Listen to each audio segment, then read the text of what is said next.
ప్రియమైన సహోదర సహోదరీలారా, శుభోదయం. మీకును మీ కుటుంబములకును అనంత జ్ఞాన బాహుళ్యములు గలవారును అత్యున్నతులను అత్యంత ప్రేమామూర్తులు అయిన యేసుక్రీస్తు ప్రభువుల నుండి ఆశీర్వాదములు, కృపా వాత్సల్యములు మీకు విస్తరించునుగాక. ప్రియులారా, మనము ధ్యానిస్తున్న రీతిగా పరిశుద్ధాత్మదేవుడు ప్రవక్త అయిన దానియేలు ద్వారా, ప్రకటికుడైన యోహాను ద్వారా దైవ కుమారుని నుండి ప్రతి సంఘమునకును ప్రతి సంఘ కాపరికిని భూజనులందరికీ, ఇదిగో నేను తలుపు నొద్ద నిలుచుండి తట్టుచున్నాను, ఎవడైనను నా స్వరము విని తలుపు తీసిన యెడల నేను అతని యొద్దకు వచ్చి అతనితో నేనును నాతో కూడా అతడును భోజనము చేయుదుము.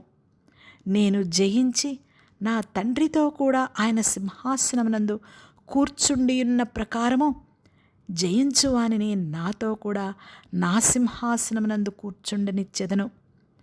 సంఘములతో ఆత్మ చెప్పుచున్న మాట చెవిగలవాడు వినుగాక అని శృంగధ్వని వలె వచ్చుచున్న చివరి హెచ్చరిక వర్తమానమును గ్రహించి వ్యక్తిగతముగాను కుటుంబముల సమేతముగాను సంఘముల సమేతముగాను మనము సిద్ధపడవలసి ఉన్నాము. ఇట్టి విధేయతలో మనము జీవించుటకు మన హృదయములను స్థిరపరచుకుందుముగాక. ప్రియ విశ్వాసులారా, రోమా రాజ్యము 10 రాజ్యములుగా విడిపోయినదని వాటి యొక్క పేర్లు కూడా మనము తెలుసుకొని ఉన్నాము. 10 రాజ్యములలో 3 రాజ్యములు ప్రస్తుతము ఉనికిలో లేవని కూడా మనము గ్రహించి ఉన్నాము. ఈ రాజ్యములను ఐక్యపరచవలనని ప్రయత్నించిన అధికారుల గురించి మనము తెలుసుకుందాము. చార్లెస్ ది గ్రేట్, ఇతని పేరు చార్లీ మ్యాగ్నే. ఇతడు రోమీయుడు. చార్లీ తన 29 సంవత్సరముల వయస్సులో రాజ్య పరిపాలన ప్రారంభించాడు. క్రీస్తు శకము 800 సంవత్సరంలో క్రిస్మస్ పండుగ రోజున పోపు రోమా రాజ్య కిరీటమును ఇతని తలపై నుంచి అభిషేకించాడు. అనగా రోమా పోపుల సంఘము చార్లీకి పూర్తి మద్దతునిచ్చినది.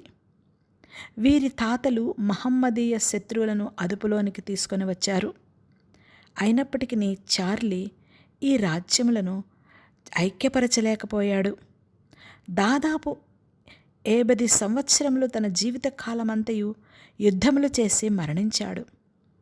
తాను ఈ రాజ్యములను ఐక్యపరచవలని పరచాలని చేసిన కృషి ఫలింపలేదు. ఇనుము మట్టి కలుపబడదు అని నిరూపించబడిను. రెండవ వ్యక్తి నెపోలియన్ బోనాపార్టే. ఇతడు ఫ్రెంచ్ నియంత. క్రీస్తు శకము 1769 సంవత్సరంలో జన్మించాడు. ఈయన ఎత్తు 5 అడుగుల 2 అంగుళములు మాత్రమే. కష్టపడి పనిచేసే వ్యక్తి. అలసటెరుగని మేధావంతుడు. 26 సంవత్సరముల వయస్సులో, అనగా క్రీస్తు శకము 1796 సంవత్సరంలో జోసెఫిన్ అనే స్త్రీని వివాహం చేసుకొని ఉన్నాడు. నెపోలియన్ 3వ వంతు ఫ్రెంచ్ సైన్యమునకు అధిపతి అయిన 2 రోజులకు ఇతని వివాహము జరిగి ఉన్నది. పెండ్లి జరిగిన 2 రోజులకే యుద్ధమునకు బయలుదేరి వెళ్ళాడు. యుద్ధములో జయించి తిరిగి వచ్చాడు. క్రీస్తు శకము 1799 సంవత్సరంలో ఫ్రెంచ్ గవర్నమెంటును తలకిందులు చేసి ప్రభుత్వమును తన అదుపులోనికి తీసుకున్నాడు. ఒకే పరిపాలకుడు, ఒకే రకమైన నాణెము ఉండవలనని ఐరోపా ఖండంలోని దేశములన్నింటినీ ఐక్యపరచవలనని ప్రయత్నించాడు. 16 సంవత్సరములు మిలిటరీ పరిపాలనతో దేశమును పరిపాలించాడు.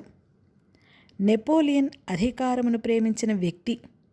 తన భార్య జోసెఫిన్కి విడాకులిచ్చి ఆస్ట్రియా దేశపు స్త్రీ అయిన మేరీ లూయిస్ను వివాహమాడినాడు. పెండ్లి చేసుకొని రాజ్యములను ఒకటి చేయాలని ప్రయత్నించాడు. దానియేలు 2వ అధ్యాయం 43 ప్రకారము, ఇనుము మట్టియు అతకనట్లు ఒకరికొనొకరు పొసగదు అనిన ప్రవచన ప్రకారము క్రీస్తు శకము 1812 సంవత్సరంలో రష్యాతో యుద్ధము చేసి ఓడిపోయాడు. నెపోలియన్ జూన్ 18వ తేదీన వాటర్లూ అనే ప్రదేశంలో ఓడిపోయాడు. తన రాజ్యము పతనమవుట సంభవించాయి. మరికొంతమంది రాజులు ఏ విధముగా ప్రయత్నించి విఫలులయ్యారో రేపటి దినములో తెలుసుకుందాము. ప్రియ స్నేహితులారా, ప్రకటన గ్రంథము 12వ అధ్యాయంలో ఇమిడి ఉన్న ప్రవచన వాక్యములను మనము పరిశీలిస్తున్నాము.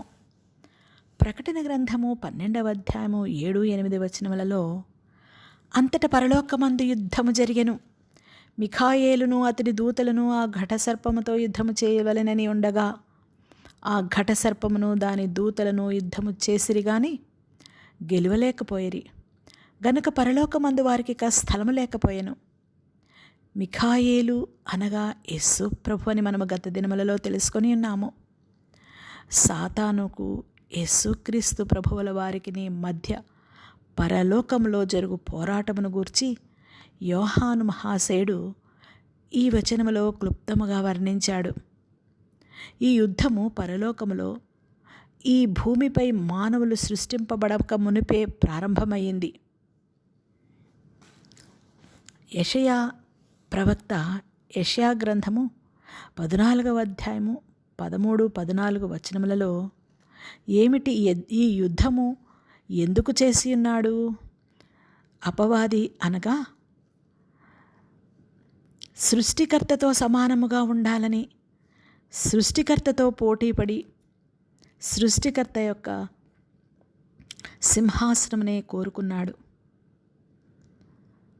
ఈ విధముగా అంటున్నాడు, నేను ఆకాశమునకెక్కిపోయేదను, దేవుని నక్షత్రములకు పైగా నా సింహాసనమును హెచ్చింతును, ఉత్తర దిక్కునున్న సభాపర్వతము మీద కూర్చుందును, మేఘ మండలం మీదికెక్కుదును, మహోన్నతునితో నన్ను సమానునిగా చేసుకొందును అని నీవు మనస్సులో అనుకొంటివి గదా.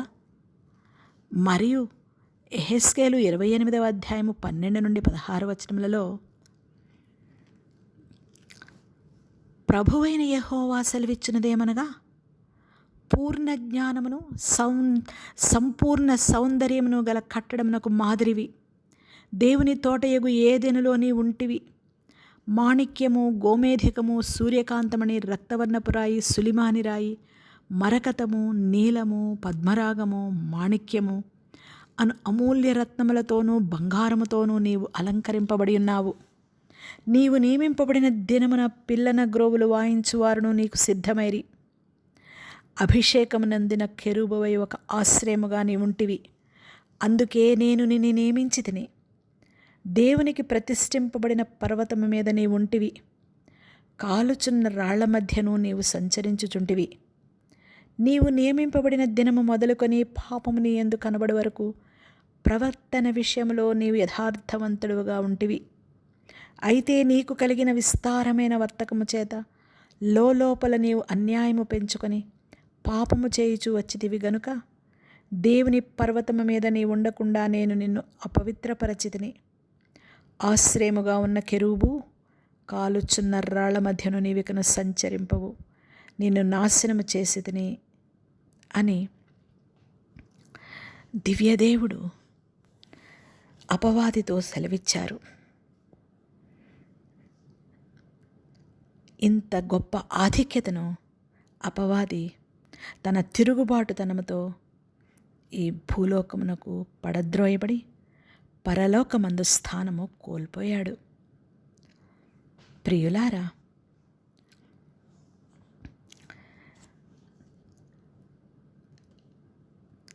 ఈ విజయము సంపూర్తిగా ఎప్పుడు సంభవించినది అనగా, క్రీస్తు ప్రభువు శిలువ మ్రానుపై పాపరహితులుగా దుష్టుని జయించి మరణపు ముళ్ళును విరిచారు. ఇందు నిమిత్తము ప్రకటన గ్రంథము 12వ అధ్యాయము 9-11 వచనములలో, కాగా సర్వలోకమును మోసపుచ్చుచు అపవాది అనియు సాతాననియు పేరుగల ఆది సర్పమైన ఆ మహాఘట సర్పము పడద్రోయబడెను. అది భూమి మీద పడద్రోయబడెను. దాని దూతలు దానితో కూడా పడద్రోయబడిరి. మరియు ఒక గొప్ప స్వరము పరలోకమందు ఇలాగు చెప్పుట వింటిని, రాత్రింబగళ్ళు మన దేవుని ఎదుట మన సహోదరుల మీద నేరము మోపువాడైన అపవాది పడద్రోయబడి ఉన్నాడు. గనుక ఇప్పుడు రక్షణయు శక్తియు రాజ్యమును మన దేవుని వాయను, ఇప్పుడు అధికారము ఆయన క్రీస్తుదాయను అని. ప్రియులారా, ఇందు మనము గ్రహించవలసిన గంభీర సత్యమేమనగా, క్రీస్తు ప్రభువుల వారు మృత్యుంజయులై పరలోకమందు ప్రవేశించే వరకు కూడా దుష్టుడు దుష్టదూతలు పరలోకమునకు వెళ్ళుటకు అనుమతి ఇవ్వబడినారు. అక్కడ ఎల్లప్పుడూ ఆయన ప్రజల మీద నింద మోపుతూ వస్తున్నాడు. కనుక ఇప్పుడు క్రీస్తు ప్రభువుల వారు దుష్టుని యొక్క తల చితక కొట్టివేసిన తరువాత ఇక పరలోకమందు ప్రవేశింపకుండా పూర్తిగా ఈ లోకమునకే పరిమితము చేశారు. ఇది యోబు గ్రంథంలో మనము చూడగలము.